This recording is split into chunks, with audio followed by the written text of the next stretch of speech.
Hello, my fellow readers, and I, Dark Symphony 777, with another fanfiction reading.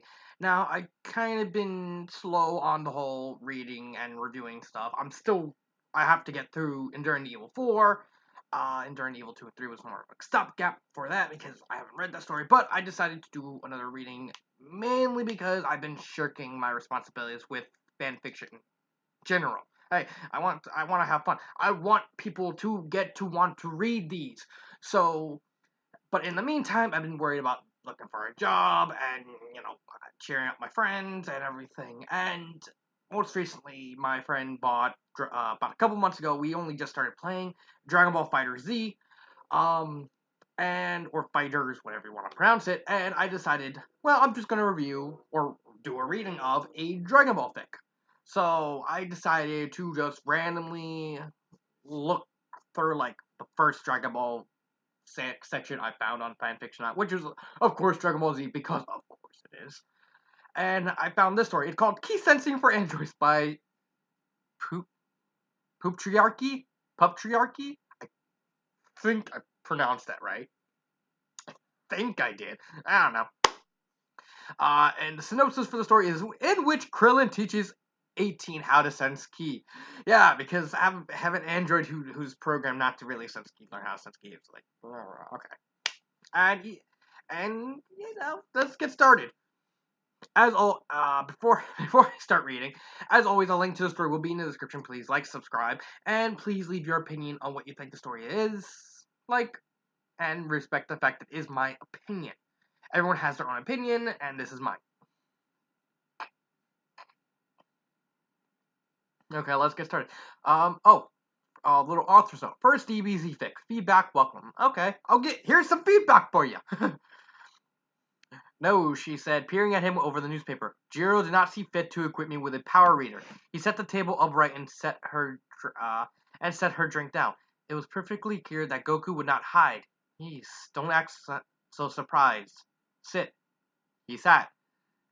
I don't get it, Krillin said. You just use your eyes to fight. How do you keep up? I mean, when I was younger, I could do it, but it was so hard. Just fighting humans. And you were fighting Saiyans, because of course she was. She was built to kill Saiyans. She was built to fight Saiyans. 18 folded the newspaper and sighed. Apparently, they found their topic of the day, like ethical consumption yesterday, and Daisy Dukes the day before. Daisy Dukes, really? Ethical consumption? What, can't? First off, I'm trying to figure out what ethical consumption is. Second off, Daisy Dukes? Really? They were arguing over what Android 18 wears. I think 18 wears Daisy Dukes. I think so. Yeah, no. Today's episode is brought to you by the letter K, number 18.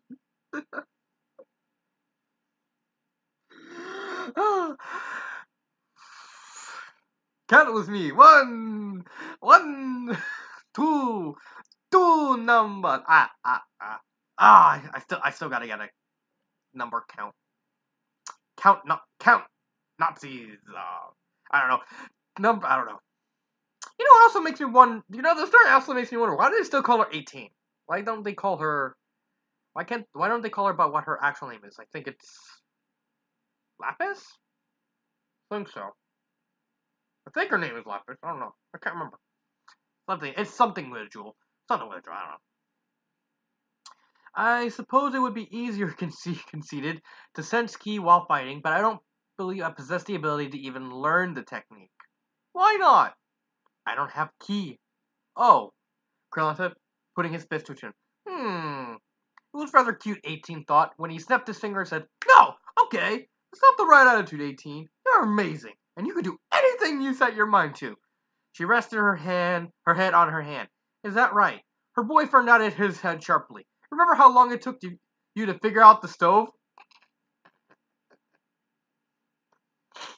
She groaned, to which she clicked his gun. All it took was a couple of fires and a very small explosion.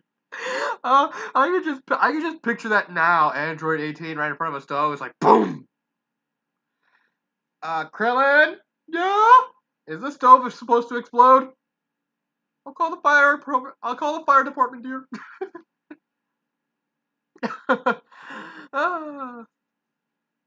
Right. Now you're boiling water. And how you can even make a frozen pizza.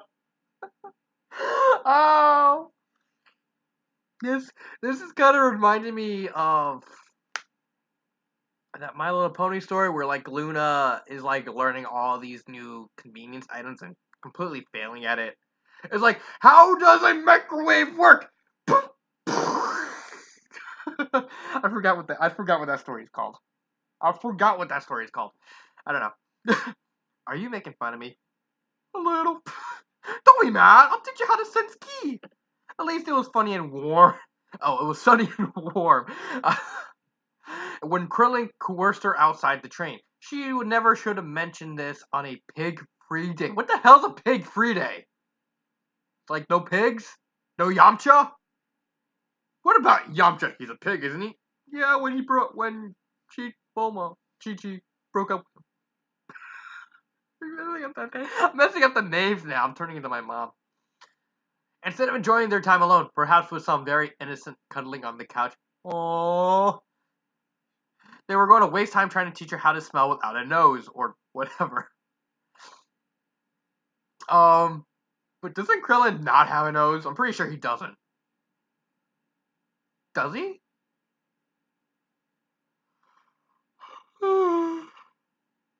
Sorry about that. Put this over your eyes, Krillin said, holding a square piece of cloth in front of her. Is that a scarf? An orange scarf?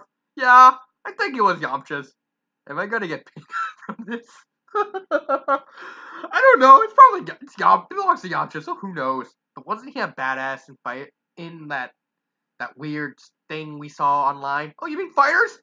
Yes. We're not supposed to break the fourth wall, but wasn't he badass? He did the Yamcha. No, he still does the Yamcha pose. Okay. Just put it on, please. He waved the scarf in front of her face until she relented. Yes, Master Krillin, she said dryly, tying it over her eyes just in time to miss him blush. 18 could smell the ocean and smell the rotting fish on the shoreline. Ew. But she certainly couldn't see Krillin through the musty old scarf. It was strange to have her sight obstructed. It almost made her feel vertigo, or like she walk into a wall. She jerked away when Krillin touched her nose. He giggled. Stop that. What are you doing? Sorry, he said. He could hear his grin. Okay, my screw. Here's the test. You're gonna try and hit me. Wait, what? No, seriously. What? Hit you? Hit me! Are you sure? I think the story would have been better if she's like, wait, what? Yeah, you're gonna hit me. Hit you? Hit me! Are you sure? Krillin scoffed. Kami knows I can take a punch. Without seeing him, 18 had trouble understanding his intent. Was he offended, or was she imagining the humor in his voice? Was that self-deprecating? I don't know. Trying to think yourself. Should I have this, or should I have that? Is he acting like this, or is he acting like that? I don't know. I don't know, dear brother. I don't know this. If I don't gain anything else today, she thought, I'll at least know how to pay closer attention to him. Oh, that's good to know. Okay, try to hit me in 3, 2, 1. 18 threw a punch and stumbled forward, her fist flying through the air. The ocean seemed so loud, she couldn't hear him move. It was like, ah, he's flying. Surely he's her elbow flew out behind her. Before she knew it, she was throwing punches wildly. I'm just picturing that, and it's actually kind of funny. It's like, it's like it's like that episode of Robot Chicken from like way back when they first started with the whole Snoopy pretends to be Val Kilmer, and he's like wildly throwing punches in midair, and Charlie Brown's like, good grief. Kind of reminds me of that. It's like, da-da-da-da. Insert the Batman music. The 18's punching. Dun, dun, dun, dun, dun, dun, dun. Batman. Dun, dun, dun, dun, dun. Oh God, I'm making myself laugh. If she was sensing any key, and she was certain she wasn't, it wasn't making a damn difference. Was he moving too quickly, or was he not near her at all? Just watching her from afar, probably laughing to himself. I bet you he's probably just standing right next to her, just standing there, having her make a fool of himself. She sneered at the thought. It was then that she felt the slightest tickle of her ankle. Dust dust rising from his flank. Instinctively, 18 threw a punch and cheered when she felt it connect to something. Ha! Got you! Sand hit her hard, scraping her arms, but the whoosh didn't cover the sound of Krillin's descending yell. She ripped Yamcha's scarf off her eyes just in time to see him splash into the ocean 50 yards off the island. Shit. Okay, so he was kind of just standing. Right next to her. It's like, probably just laughing to himself, like, okay, I'll just make this easier. Ah! Ah! Sorry. I had to insert the thing. Anyone who watched Team 4 Star kind of know the reference. Krillin Pone counter! Krillin, she called, cupping her hands around her mouth. His floppily black hair burst from under the water. Then the rest of him followed into the air. Are you okay? 18 could see him wipe at his mouth. Then he drifted towards the island, bobbing dangerously close to the water. He looked almost like he was going to fall back in. 18 ran into the shoreline and leapt into the air. She was on him in an instant, arms under his chest and legs. He was dazed, cupping his cheek with one hand. I am so sorry, Krillin, she said, landing on the island and hurrying into the house. I shouldn't have hit so hard. I just got, excuse me, I just got carried away. Okay, he said blurrily as she laid him on the couch. Shake me, Kipper! 18 turned her attention to ripping the kitchen apart, searching high and low for that special little bean. It wasn't with the rice, not in the fridge, freezer, under the sink, or in with the peanut butter. In with the peanut butter? How does that work? So I'm gonna put you in the peanut butter. That way, when someone gets the peanut butter, you get the heels, and they get the healthy nutrition. Oh, you know what I'm talking about. It wasn't hiding behind a pan or under Oolong's Tupperware collection. He was in the bathroom. The bathroom, 18, he called, and she groaned. Of course! There was the jar, sitting quietly next to Roshi's suspicious medication. I said, you better not touch my Viagra! She briefly considered flushing them down the toilet, but that could wait until after Krillin was healed. Did you touch my Viagra? No! Okay, I'll get some more! 5 seconds later, Krillin had half a magic bean in his mouth. 18 set the other half back in its jar, and Krillin hopped off the couch and into the kitchen. She followed him, apologizing profusely. The short man washed his face off in silence. Krillin, she said, a guilt written all over her face. I'm sorry, love, I shouldn't have. He looked at her, an eyebrow raised, and surprised her with a light peck on her lips. It's okay, he said. I was asking for it. Anyway, I have another idea. One that doesn't bother. She tugged him back and properly kissed him. Aww. An hour later, 18 was facing the fridge and counting to 30. 1, 2, 3, 5, 9. Sorry about that. I'm doing a video. Stop cheating! Krillin shouted from the other room. 12. 13, 14. What is she? Count from Sesame Street. 12, 13, 17. Don't cheat. 14. I count Nazi. This is stupid, she thought, finishing her count. The island is only so big. It'll be easy to find him, key or not, to play hide and seek. 18 peeked under the dinner table, then scoffed at herself and moved on. What am I supposed to feel anyway? It's like a headache that doesn't hurt. No, it's more like someone's tickling your brain. Yes, that's it. I'm not ticklish. We'll figure that one out later. She was trying. She swore, even as she quickly checked every Krillin-sized place in the house. She peeked under the couch, behind the curtains, and regrettably in the oven. It's like, oh, he's not there. Okay, let's go. Her clothes landed in all corners of her room, and she cleared the closet. Then the attic received an artificial dusting before she's hopped out onto the roof. He may not be bald anymore, but 18 still checked the palm tree for any new coconuts. Krillin was a fantastic hide-and-seek player. 18 could read a book at 100 yards, feel the barometric pressure drop, and accurately guess the weight of any circus goer. But whatever it was, this thing that made Krillin flinch when Vegeta got mad, she didn't have it. That sixth sense, her hidden third eye. Perched on the red leaves of the pink house 18 took a deep breath and closed her eyes. If Krillin was a feather, ticklish feather, what would that feel like? She pondered that. If he was a migraine that didn't hurt. 18 rubbed at her neck and sighed irritably. Wherever Krillin was, 18 hoped he was cramped and uncomfortable. Quack!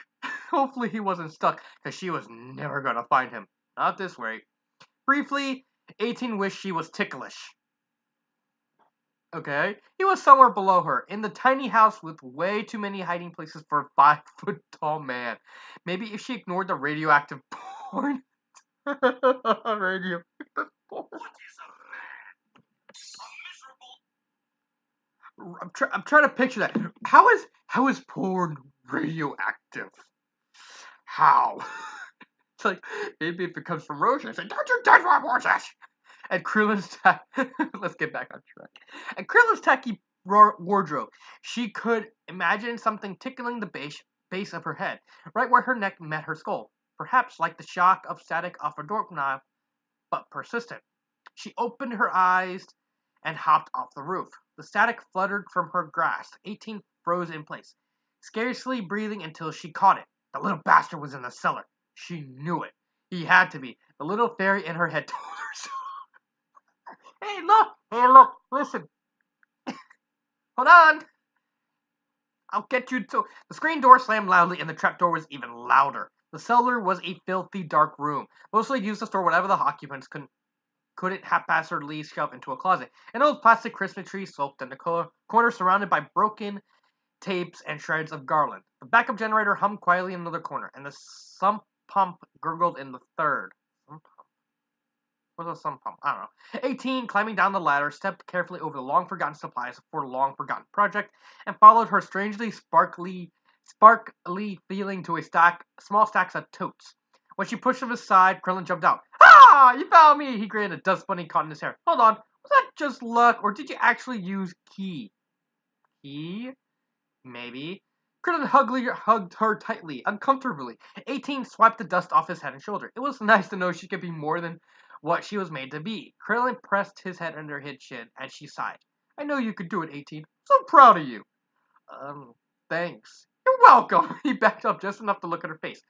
His arm still tightly wrapped around her waist. We have to celebrate. We can fish at Chi-Chi, and you can Gohan and Piccolo ski, and then we can go to Capsule Cole, and you can learn Vegeta. 18 groaned. Spare me.